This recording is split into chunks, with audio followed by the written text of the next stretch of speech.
Okay, Zoe, thank you so much for being here. I'm Lisa Kelly. I'm Executive Director of Mental Health Awareness of Michiana.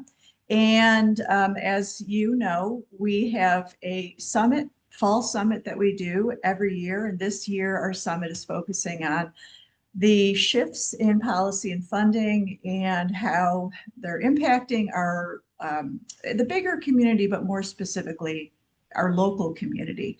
And so I'm wondering if you could introduce yourself and your organization, talk a little bit about the work that you do. Yeah, absolutely. Thank you, Lisa. And thank you for inviting me. Sorry that I could not be there in person with all of you. As I was telling Lisa, everything seems to be scheduled in October. So thank you for taking the time to be at this luncheon and to learn about this really important topic around a lot of the funding shifts and advocacy and what you can do as a local community member to really make sure your voice during this time is heard. So my name is Zoe Frantz, and I have the honor of being the CEO and president of the Indiana Council of Community Mental Health Centers. And so we represent all 24 community mental health centers in the state of Indiana. One of those right in your backyard is Oaklawn, who I know you guys do a lot of work with. But we provide services through our network we treat 350,000 individuals, Hoosiers across all 92 counties. And what my role is as president and CEO, not only to provide benefits to my members, but it is really around advocating at the state and federal level to support our providers and to support our local community partners and those with mental illness and substance use, regardless of where they live and what resources they have. We want to ensure that access is available for mental health and addiction services. Thank you. I'm wondering if you could talk for a minute about access and how access changed during the Affordable Care Act and as a result of the Affordable Care Act and as a result of Medicaid expansion. What happened as far as access to care? Yeah, so I really try to highlight this, not necessarily in Medicaid expansion in Indiana, but in the Hoosier Indiana Plan, which is HIP, which in essence allowed folks to be able to receive benefits that they were not able to receive prior to HIP being in place. One of the significant things that HIP allowed folks to do is around substance use disorder. And the timing for that was right around when opioid use disorder really started progressing across our country. And we advocated, long ago when HIP was coming into place, that those with opiate use disorder would be able to also get the treatment that they needed. And so the Expansion Act was really a game changer. And many people, both with serious mental illness and substance use disorder, who really had no insurance and no connection, were able to get that. It's about tens of thousands of Hoosiers that finally had that coverage, which allowed them to seek care earlier. And we know the sooner that care is sought, the better the treatment outcomes are, especially as it pertains to the early onset of psychosis. It also really helped in stabilizing and providing the needed resources, because our community mental health centers, and I'm sure a lot of you in the room, what our place is to service those who have no resources. And so for those to have resources, really helped on the provider front to be able to not maybe necessarily stabilize, but at least fill some of that broken infrastructure. Because as you all know, being community leaders of nonprofits, one of my favorite quotes is that there's no mission without margin, right? And so there's a margin that's needed to sustain the workforce and the wonderful things you guys do in your community. And so I really believe that that HIP program and the Affordable Care Act helped us to do that. It allowed, there was still a patchwork of grants. I don't know, I do have a vision of someday not having that, but it made those grants maybe less of a sustainable resource, or helped with maybe bridging to that sustainable resource.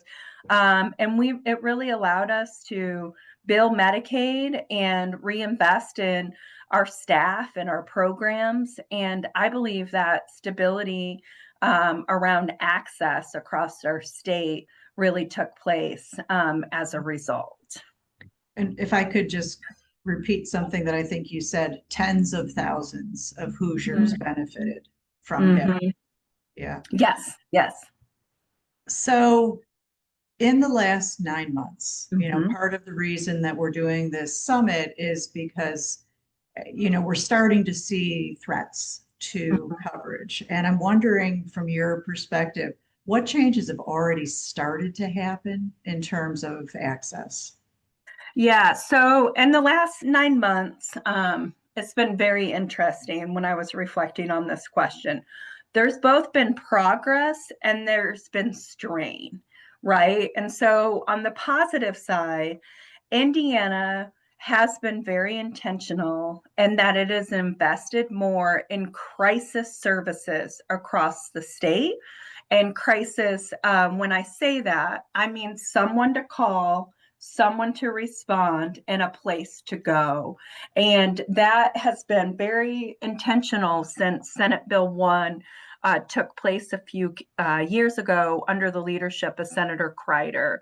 And that really started our journey towards certified community behavioral health clinics, which is a federal model that allows providers, community mental health centers, to get reimbursed for the services that they do. So it's a cost-based reporting structure. So instead of this fee for service that has been antiquated and rates haven't been updated since some are older than what I am, and I'm pretty old.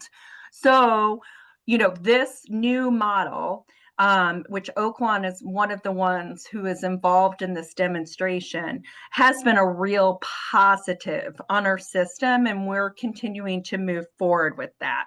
However, on the flip side, a lot of change has been happening, as we know, with inflation, with workforce shortages. That continues to be an ongoing concern in Indiana. Our average age of psychiatrists is around the age of 70. Our biggest gap in care is licensed clinicians, especially in our rural markets. And then Medicaid, the shifts that we saw and the shifts that we'll continue to see is going to be around redeterminations, which we all know once redeterminations start, it will be more challenging, especially for those with mental health and substance use, to be able to requalify for Medicaid on such a consistent basis. Some don't have mailing addresses, some are homeless, right? How do we reach those individuals to get those needed redeterminations? So that's going to be a significant impact, as well as work requirements. That is a change for HIP that was done legislatively last session that we're going to start seeing in 27. Some of those work requirements coming up. And then the other is around presumptive eligibility. So basically, those who come in for services, if we could get presumptive eligibility to get the needed care, that helps with triage. And right now, the state is really evaluating presumptive eligibility, and providers are going to have to do a lot of work to ensure that that presumptive eligibility is done accurately. Because there's going to be a lot of reporting needed. So there's just what I'm saying in all of this is there is a lot of additional administrative burden that will be put on the providers and those that we serve that will make it harder to have access and treatment first.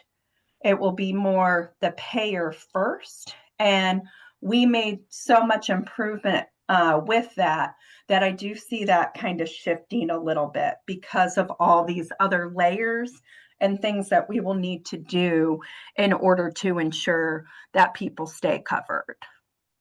So those are federal rules, Well, Medicaid, Medicare rules. some are federal, some are in the budget bill, and some are state. So Indiana passed Senate Bill 2, which is the Hoosier Indiana Plan Bill. And within that bill, they shored up a lot of the things with HIP. So HIP grew so much that it really became unsustainable for the state. And so this is the state's way of trying to rebalance that expense within HIP. And so those things will start in addition to the stuff that was laid out federally. So you have HIP that was done with the state, and then all of Medicaid that was done federally. So both of those two together, with the reterminations and all those things, there is a significant impact in our local communities regarding access, not only to mental health care, but healthcare as a whole. Okay, that sounds kind of scary, right? Because you've got people with serious mental illness who will probably have a gap while their redetermination is going on, gap in services. Is that right? Yeah, I mean, I also think, thankfully, Indiana has a strong network of community mental health centers and is really starting to move forward towards certified community behavioral health clinics. So that's why I wanted to share that positive up front. Because of that network and having those folks who can help and connect around, care management and, skills and trying to do that outreach, I think that workforce will really be helpful in keeping people connected. Okay, great. What do you think is the most important issue that Indiana residents, Hoosiers, can influence or advocate for in the next legislative session? Because that session begins, how soon does that next Well, session that will begin? start in January, and it is a very short session. So it will start in January, and the goal is to be wrapped up in March. So Okay. it will be fast and furious. So as far as this session, I think this session and right here, like in this period of time until next budget session, I think we're going to be okay. I think what we need to really prepare for is next budget session. And that is when we're really going to start seeing the impact of several of the federal budget things around the hospital assessment fee and how that builds into our Hoosier Indiana health plan, and the decrease of the percentage of the provider tax that federally is in the budget bill. That is where the state is really going to start feeling that strain. And so for this budget session, just being a lifelong advocate of protecting and expanding access to care. So making sure that we're a voice around mental health and addiction services and the importance of them being sustainable and funded, and really highlighting the success of the crisis services and the certified community behavioral health clinics, because that requires both state and federal action to be able to continue that transformation. And I think voices of all of you in the room can really help in urging legislators to prioritize behavioral health, because providers can say it all day, right? And that looks just like kind of like, here's my handout, make sure that this happens, right? But we all know mental health and substance use is bigger than a provider issue. It's everyone's concern. Really, 1 in 4 suffer from mental illness. And so if you were to look around that room right now, you would, if I was there, I would have 1 in 4 raise their hands, right? And that impact is so significant and broad. And so to really tie that personal thread to a local level, to then a state level, and then a federal level is what helps in impacting advocacy and policy change. That's great. Thank you for laying out that timeline, because it does sound like we have a year really to do some advocating for the community and before things, really come to a head. So that thank you for laying that out for us. We do have a variety of nonprofits who are participating in the summit. And I'm wondering if you could just talk about the connection, about how mental health services connect with other nonprofits' missions, whether it's housing, food, workforce, child welfare. What is the connection?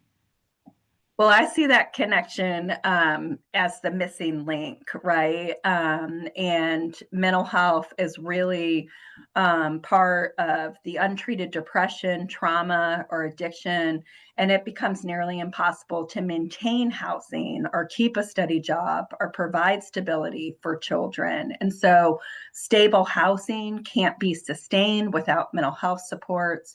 We often see clients who cycle between shelters and hospitals until they can get that consistent treatment. And once they're engaged, they're able to maintain apartments and to be able to build credit. I've seen that firsthand in our local partnership. I'm from West Lafayette, and so our community mental health center is Valley Oaks, and we work with LTHC, which is the housing service. And I've seen people, because of that partnership, be able to get into long-term housing and be able to build their credit. So building those partnerships, food security, oh gosh, we can't stress that enough. Hunger and mental illness are deeply connected. And what, anxiety and trauma and constant,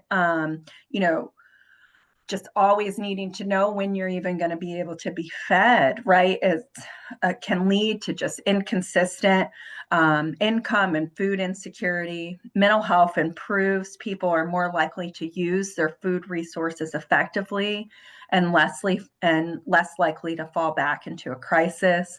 Workforce, I can't stress that enough, right? We all have said, oh, we need enough workforce. We don't have enough workforce. And the number one issue that employees have said across Indiana and really nationwide is employers have said they want to keep their workforce healthy and present. Absenteeism, one of the number one reasons is because of depression or anxiety, right? And so knowing from a workforce standpoint, how important that is to have those services within your agencies to be able to treat and drive down the absenteeism, turnover, and also disability claims.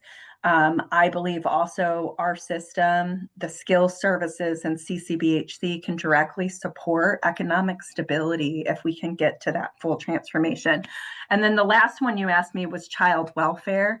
And our network, and I'm sure a lot of yours do a lot of great work with DCS and child welfare and try to help in connecting and keeping families together, because we all know that if a family can stay together, that's so much more of a benefit than being able, than having a child outside of that home. And so really helping to work with DCS and the courts and making sure that mental health isn't a silo for folks, that it's really a foundational component of everything that you do within that community, and working to ensure that those gaps, because that's where people fall through, is where those silos are created. And then once that gap is there, it's really hard to get someone back to stable and towards recovery. Yeah, it really does affect every aspect of society, mental health and addictions, and really every family has somebody, who's been affected by mental health or addictions. I'm wondering if we could shift a little bit and talk about the role of philanthropy and community partners, what role they can play in bridging gaps while we advocate for long-term policy fixes. Yeah, I mean, I think this question is key right now in the situation that we're, going to be seeing with a lot of the Medicaid shifts and changes and funding changes and state resources becoming tighter. I really believe that philanthropy can fund innovation. It can pilot programs. It can help in supporting the work around school-based mental health, the great work that we've done around peer recovery coaches or housing partnerships.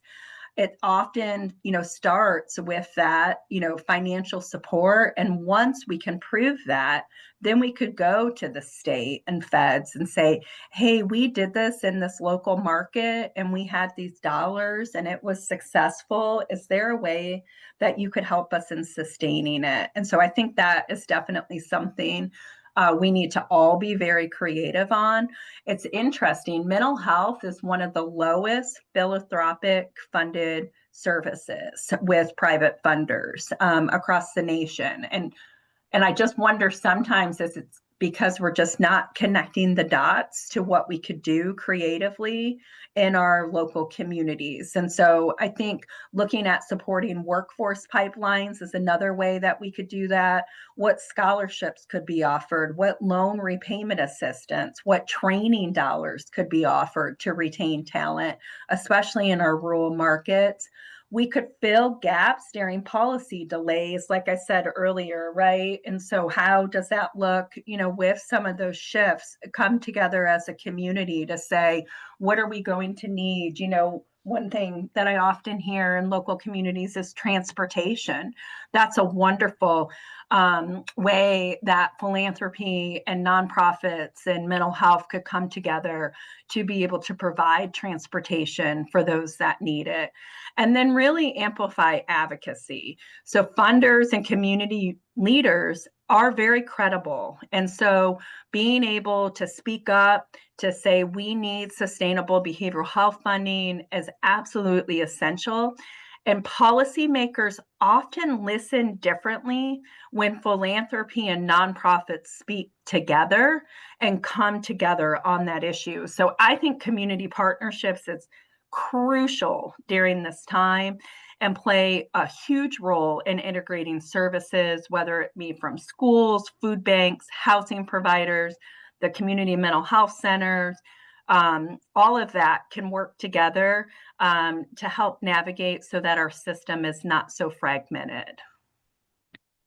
Thank you so much for that advice. And I do, my personal opinion is about, what is our collective, what's the impact of our collective voice? Mm-hmm. So, we're gathering today to try and just, lay some of the issues out there for the community. And, everybody wants to think about, well, what's the next step? What can we do that's going to make a difference? And your point about, when we as a community of leaders, nonprofit leaders and philanthropists approach lawmakers, that is pretty powerful. And it's different than us doing things individually. So I thank you for making that point.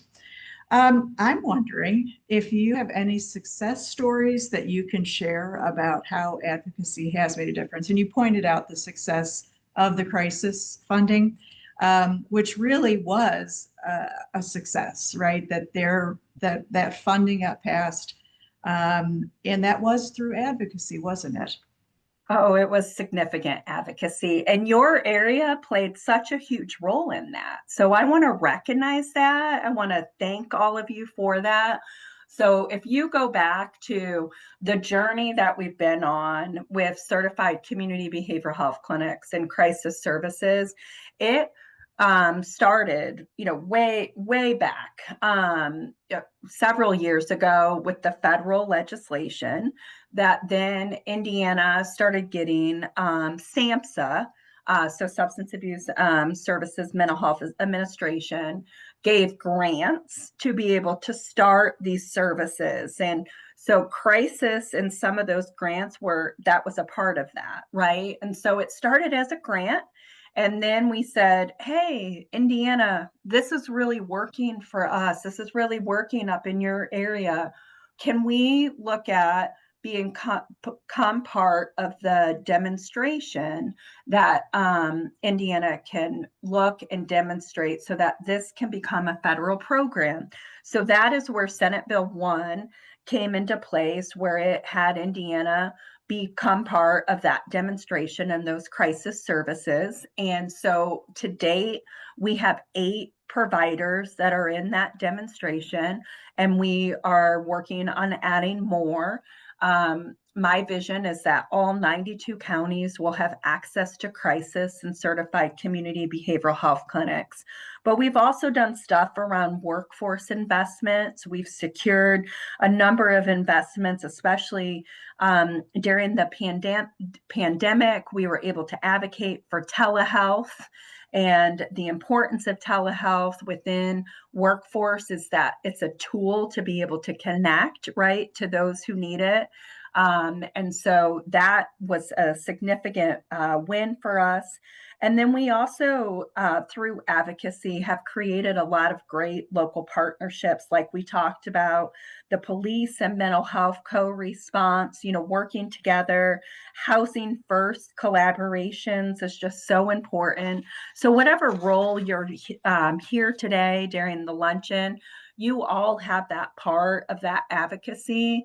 And I just really encouraged during this time to have your data and have your story, right? You can't have one without the other. Data is so important right now, and saying, hey, legislator, because of these Medicaid changes, X amount of lives in our community are going to be impacted.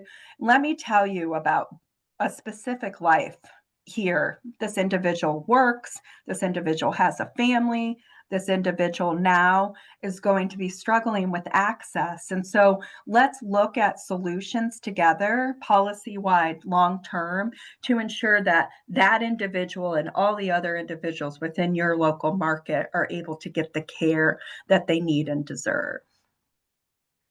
Okay, that's fantastic. We have to wrap up, Zoe. Is there any other message that you want to relay to our audience? Yeah, I wrote a little bit of a closing message, so I'm just gonna share that. So first, thank you for having me. And again, sorry that I couldn't be there in person. I'm really grateful for the work that your area has done around crisis and certified community behavioral health clinics. I think you guys are an example of that great work.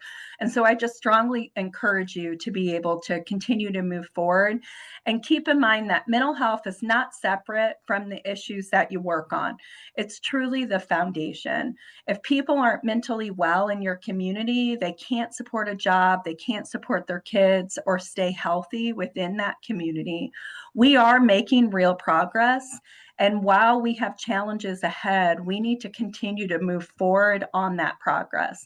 And the only way that we can continue to do that is through your voice. And each of you brings such an individual voice to that. Legislators do want to hear from you. And so connecting, showing them your services, showing them your community, and you can really advocate not just for your program, but for the people you see every day. Think about those individuals. They deserve care, stability, and dignity. And I truly believe that together we can keep building a system where no one is left without help. So thank you so much for having me. And if there's any other questions, Lisa can, channel those to me since this is virtually. And if there's any follow-up, if you want to get a hold of me, our website has all of that at Indiana Council. And I truly appreciate the opportunity to share about our advocacy journey. Thank you so much, Lisa. Thank you so much, Zoe. Have a great day.